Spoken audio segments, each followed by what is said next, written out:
বীরভূমের ময়ূরেশ্বর ২ নম্বর ব্লকের অঙ্গনওয়াড়ি কর্মী ও সহায়িকাদের নিয়ে তৃণমূল কংগ্রেসের পক্ষ থেকে শুক্রবার বৈকাল ৪টে থেকে ৫টা পর্যন্ত এক বিশেষ আলোচনা সভা করা হলো ময়ূরেশ্বর ২ নম্বর ব্লক তৃণমূল কংগ্রেস কার্যালয়ে।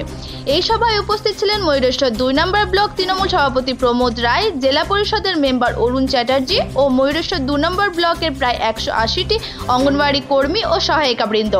ব্লক তৃণমূল সভাপতি প্রমোদ রায় জানান, কিছুদিন আগে অঙ্গনওয়াড়ি কর্মী ও সহায়িকাবৃন্দের পক্ষ থেকে আইসিডিএস অফিসে বিভিন্ন দাবি দাওয়া নিয়ে একটি ডেপুটেশন জমা দেন অঙ্গনওয়াড়ি কর্মীরা।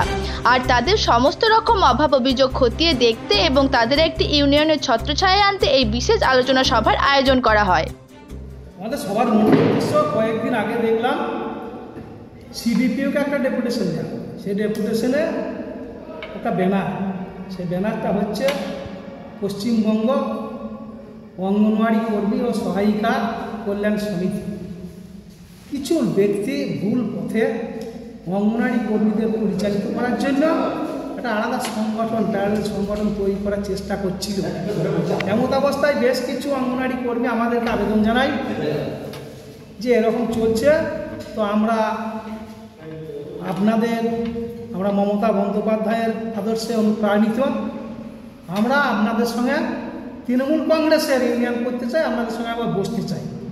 যার জন্য আজকে সভাটা সেই সমস্ত অঙ্গনওয়াড়ি কর্মীদের নিয়ে একটা আলোচনা সভা আজকে ছিল আমাদের এই ময়ূরেশ্বর ২ নম্বর ব্লক তৃণমূল কংগ্রেস কার্যালয়। আচ্ছা, তাদের কি বার্তা দিলেন? তাদের বার্তা দিলাম, তাদের পাশে আমাদের নেত্রী মমতা বন্দ্যোপাধ্যায় তো আছেই। কেন্দ্র সরকার তো তাদের পাওনা ধাওনা অনেক কিছু বন্ধ করে দিয়েছে।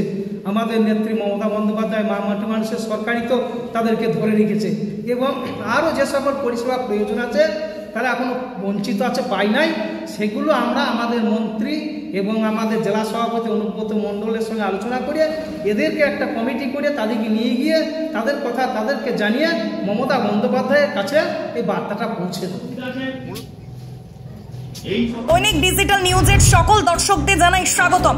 যে সমস্ত দর্শকরা আমাদের চ্যানেলটি এখনো ফলো বা সাবস্ক্রাইব করেননি তাদের জানাবো খুব তাড়াতাড়ি আমাদের ফেসবুক পেজটি ফলো ও ইউটিউব চ্যানেলটি সাবস্ক্রাইব করে রাখুন। ধন্যবাদ।